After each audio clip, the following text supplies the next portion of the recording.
ಓಂ ಶ್ರೀ ಗುರುಭ್ಯೋ ನಮಃ. ಫ್ರೆಂಡ್ಸ್, ಎಲ್ಲರಿಗೂ ನಮಸ್ಕಾರ. ಪ್ರೀತಿಯ ತುಲಾ ರಾಶಿಯವರೇ, ನಿಮ್ಮ ಜೀವನದಲ್ಲಿ ಈಗ ಸಮತೋಲನವನ್ನು ಬದಲಾಯಿಸುವಂತಹ ಒಂದು ಅದ್ಭುತ ಸಮಯ ಶುರುವಾಗಿದೆ.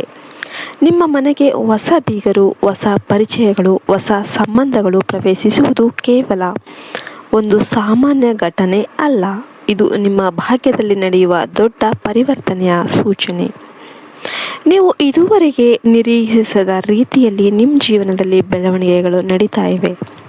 ಇತ್ತೀಚಿನ ದಿನಗಳಲ್ಲಿ ನೀವು ಅನುಭವಿಸಿದ ಗೊಂದಲಗಳು, ಸಂಬಂಧಗಳಲ್ಲಿ ಬಂದ ಅಸಮಾಧಾನಗಳು, ಮನಸ್ಸಿನ ಒತ್ತಡ ಎಲ್ಲವೂ ಕೂಡ ನಿಧಾನವಾಗಿ ದೂರವಾಗುತ್ತೆ. ನೀವು ಮತ್ತೆ ಮನಸ್ಸಿನಲ್ಲಿ ಶಾಂತಿಯನ್ನು ಅನುಭವಿಸ್ತೀರ. ಈ ಸಮಯದಲ್ಲಿ ನಿಮ್ಮ ಮನೆಗೆ ಬರುವ ಜನರು ನಿಮ್ಮ ಜೀವನದಲ್ಲಿ ಸಮತೋಲನವನ್ನು ತರುವವರು ಆಗಿರಬಹುದು. ಅವರು ನಿಮ್ಮ ಮನಸ್ಸಿಗೆ ಶಾಂತಿ ನೀಡ್ತಾರೆ, ನಿಮ್ಮ ನಿರ್ಧಾರಗಳಿಗೆ ಸ್ಪಷ್ಟತೆ ನೀಡ್ತಾರೆ. ತುಲಾರಾಶಿಯವರು ಸಹಜವಾಗಿ ಸಮತೋಲನ ಮತ್ತು ಸಂಬಂಧಗಳನ್ನು ಬೆಳೆಸುವ ಗುಣ ಹೊಂದಿರುವವರು. ಈ ಸಮಯದಲ್ಲಿ ನಿಮ್ಮ ಮನೆಗೆ ಬರುವ ಹೊಸ ಬೀಗರು ನಿಮ್ಮ ಸಂಬಂಧಗಳನ್ನು ಇನ್ನಷ್ಟು ಗಾಢಗೊಳಿಸುತ್ತಾರೆ. ಕೆಲವರು ನಿಮ್ಮ ಜೀವನದಲ್ಲಿ ಸಂತೋಷ ತರಬಹುದು, ಕೆಲವರು ನಿಮ್ಮನ್ನು ಹೊಸ ದಾರಿಯ ಕಡೆಗೆ ಕರೆದೊಯ್ಯಬಹುದು. ವಿಶೇಷವಾಗಿ ಒಬ್ಬ ಮಹಿಳೆಯ ಆಗಮನ ನಿಮ್ಮ ಜೀವನದಲ್ಲಿ ಮಹತ್ವದ ತಿರುವು ತರಬಹುದು. ಕುಟುಂಬದ ವಿಷಯದಲ್ಲಿ ನೋಡಿದರೆ ನಿಮ್ಮ ಮನೆ ತುಂಬ ಸಂತೋಷದಿಂದ ತುಂಬಿರುತ್ತೆ. ಹಳೆಯ ಸಮಸ್ಯೆಗಳು ದೂರವಾಗುತ್ತೆ, ಎಲ್ಲವೂ ಕೂಡ ಪರಿಹಾರ ಆಗುತ್ತೆ. ಕುಟುಂಬದ ಸದಸ್ಯರೊಂದಿಗೆ ನಿಮ್ಮ ಬಾಂಧವ್ಯ ಹೆಚ್ಚಾಗುತ್ತೆ. ನೀವು ಎಲ್ಲರನ್ನೂ ಒಂದೇ ಕಡೆ ಸೇರಿಸುವ ವ್ಯಕ್ತಿಯಾಗಿ ಕಾಣಿಸಿಕೊಳ್ತೀರಾ. ನಿಮ್ಮ ಮಾತುಗಳಿಗೆ ಗೌರವ ಹೆಚ್ಚಾಗುತ್ತೆ. ಈ ಸಮಯದಲ್ಲಿ ನಿಮ್ಮ ಮನೆಗೆ ಸಂಭ್ರಮಗಳು, ಹಬ್ಬಗಳು, ಪೂಜೆಗಳು ನಡೆಯುವ ಸಾಧ್ಯತೆ ಇದೆ. ಇದು ನಿಮ್ಮ ಮನೆಗೆ ಶುಭ ಶಕ್ತಿಯನ್ನು ತರಲಿದೆ. ನೀವು ದೇವರನ್ನ ಭಕ್ತಿಯಿಂದ ಆರಾಧನೆ ಮಾಡಿದರೆ ನಿಮ್ಮ ಜೀವನದಲ್ಲಿ ಅದ್ಭುತ ಫಲಗಳು ಕಾಣಬಹುದು. ವಿಶೇಷವಾಗಿ ಶುಕ್ರವಾರ ಮತ್ತು ಬುಧವಾರ ದಿನಗಳಲ್ಲಿ ನೀವು ಮಾಡುವ ಪೂಜೆಗಳು ಹೆಚ್ಚು ಫಲಕಾರಿ. ಮಹಾಲಕ್ಷ್ಮೀ ದೇವಿಯ ಆರಾಧನೆ ನಿಮಗೆ ಐಶ್ವರ್ಯ ಮತ್ತು ಶಾಂತಿ ನೀಡುತ್ತೆ. ಆರ್ಥಿಕವಾಗಿ ಈ ಸಮಯವು ಉತ್ತಮ ಫಲಗಳನ್ನು ತರುತ್ತೆ.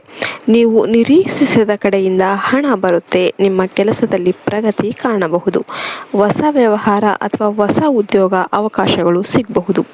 ನೀವು ಮಾಡುವ ನಿರ್ಧಾರಗಳು ಸರಿಯಾದ ದಾರಿಯಲ್ಲಿ ಸಾಗುತ್ತೆ, ಆದರೆ ನೀವು ಅತಿಯಾದ ಖರ್ಚನ್ನು ನಿಯಂತ್ರಿಸಬೇಕು.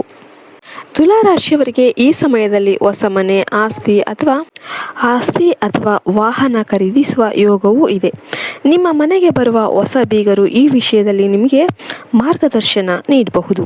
ಅವರ ಸಲಹೆಗಳು ನಿಮ್ಮ ಜೀವನವನ್ನು ಸುಧಾರಿಸಬಹುದು.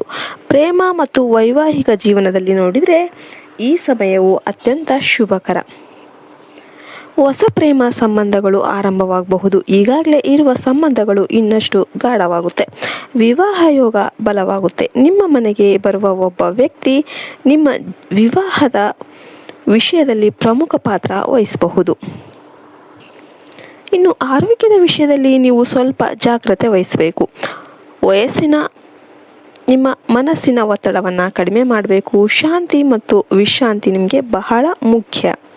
ಯೋಗ, ಧ್ಯಾನ ನಿಮ್ಮ ಮನಸ್ಸನ್ನು ಸ್ಥಿರವಾಗಿರಿಸುತ್ತೆ. ಈ ಸಮಯದಲ್ಲಿ ನೀವು ಮಾಡುವ ಪ್ರತಿಯೊಂದು ಕಾರ್ಯವೂ ದೇವರ ಕೃಪೆ ಇರುತ್ತೆ, ಆದರೆ ನೀವು ಅಹಂಕಾರ ತೋರಿಸಬಾರದು. ನಿಮ್ಮ ಸಮತೋಲನವನ್ನು ಕಾಪಾಡಿಕೊಳ್ಳಬೇಕು. ನಿಮ್ಮ ಮನೆಗೆ ಬರುವ ಹೊಸ ಜನರು ನಿಮ್ಮ ಜೀವನದ ಸತ್ಯವನ್ನು ತಿಳಿಸುವವರು ಆಗಬಹುದು. ಕೆಲವರು ನಿಮ್ಮನ್ನು ಪರೀಕ್ಷೆ ಮಾಡೋದಕ್ಕೆ ಬರ್ತಾರೆ, ಆದರೆ ಆ ಪರೀಕ್ಷೆಗಳು ನಿಮ್ಮ ಧೈರ್ಯವನ್ನು ಹೆಚ್ಚಿಸುತ್ತೆ. ನೀವು ಸಮತೋಲನದಿಂದ ನಡೆದುಕೊಂಡ್ರೆ ಜಯ ನಿಮ್ಮದೇ ಆಗುತ್ತೆ. ನಿಮ್ಮ ಮನೆಯಲ್ಲಿರುವ ದೇವರ ಸ್ಥಳವನ್ನು ಸ್ವಚ್ಛವಾಗಿಡಿ. ಪ್ರತಿದಿನ ದೀಪ ಹಚ್ಚಿ. ಇದು ನಿಮ್ಮ ಮನೆಗೆ ಶುಭ ಶಕ್ತಿ ತರಲಿದೆ. ತುಲಾರಾಶಿಯವರೇ, ಈ ಸಮಯದಲ್ಲಿ ನಿಮ್ಮ ಒಳ ಮನಸ್ಸಿನ ಧ್ವನಿಯನ್ನು ಕೇಳಿ ನಡೆದುಕೊಳ್ಳಿ. ಇತರರ ಮಾತುಗಳಿಂದ ಗೊಂದಲಕ್ಕೀಡಾಗಬೇಡಿ. ನಿಮ್ಮ ಸಮತೋಲನವೇ ನಿಮ್ಮ ಶಕ್ತಿ. ನಿಮ್ಮ ಮನೆಗೆ ಬರುವ ಪ್ರತಿಯೊಬ್ಬರಿಗೂ ಒಂದು ಕಾರಣ ಇದೆ. ಆ ಕಾರಣವನ್ನು ನೀವು ಅರಿತುಕೊಳ್ಳಬೇಕು. ನೀವು ಈ ಸಮಯವನ್ನು ಸರಿಯಾಗಿ ಬಳಸಿಕೊಂಡ್ರೆ ನಿಮ್ಮ ಜೀವನದಲ್ಲಿ ದೊಡ್ಡ ಮಟ್ಟದ ಯಶಸ್ಸು ಸಾಧಿಸಬಹುದು. ನಿಮ್ಮ ಕನಸುಗಳು ನಿಜವಾಗುವ ಸಮಯ ಇದು. ನಿಮ್ಮ ಮನೆಯಲ್ಲಿನ ಹೊಸ ಆಗಮನಗಳು ನಿಮ್ಮ ಭವಿಷ್ಯದ ಬೆಳಕಾಗಬಹುದು. ಇದು ಕೇವಲ ಒಂದು ಸಾಮಾನ್ಯ ಸಮಯವಲ್ಲ, ನಿಮ್ಮ ಜೀವನದ ಮಹತ್ವದ ತಿರುವು. ನಿಮ್ಮ ಮನೆಗೆ ಬರುವ ಹೊಸ ಬೀಗರು ನಿಮ್ಮ ಭಾಗ್ಯವನ್ನು ಬದಲಾಯಿಸುವವರು. ನೀವು ಅವರನ್ನು ಗುರುತಿಸಬೇಕು, ಗೌರವಿಸಬೇಕು ಮತ್ತು ಅವರಿಂದ ಕಲಿಯಬೇಕು. ಕೊನೆಗೆ ಒಂದು ಮಾತು, ದೇವರನ್ನು ನಂಬಿ ನಿಮ್ಮ ಮೇಲೆ ವಿಶ್ವಾಸ ಇಟ್ಟುಕೊಳ್ಳಿ. ನಿಮ್ಮ ಮನೆಗೆ ಬರುವ ಪ್ರತಿಯೊಂದು ಶುಭ ಶಕ್ತಿ ನಿಮ್ಮ ಜೀವನವನ್ನು ಉಜ್ವಲವಾಗಿಸುತ್ತೆ. ತುಲಾರಾಶಿಯವರೇ, ನಿಮ್ಮ ಭಾಗ್ಯದ ಬಾಗಿಲು ಈಗ ತೆರೆದಿದೆ. ನಿಮ್ಮ ಮನೆಗೆ ಬರುವ ಹೊಸ ಬೀಗರು ನಿಮ್ಮ ಯಶಸ್ಸಿನ ದಾರಿಯನ್ನು ಬೆಳಗಿಸಲಿದ್ದಾರೆ. ನಿಮಗೆಲ್ಲರಿಗೂ ಒಳ್ಳೆಯದಾಗುತ್ತೆ ಎಂದು ಹಾರೈಸ್ತಾ ಈ ವಿಡಿಯೋವನ್ನು ನಾವು ಮುಗಿಸ್ತಾ ಇದ್ದೇವೆ. ವಿಡಿಯೋಗೆ ಒಂದು ಲೈಕ್ ಕೊಟ್ಟು ಜೈ ಶ್ರೀರಾಮ್ ಅಂತ ಕಮೆಂಟ್ ಮಾಡಿ. ಜೈ ಹಿಂದ್, ಜೈ ಭಾರತ್ ಮಾತೆ. ಹರಿ ಓಂ ತತ್ಸತ್. ಸರ್ವೇ ಜನೋ ಸುಖಿನೋ ಭವಂತು.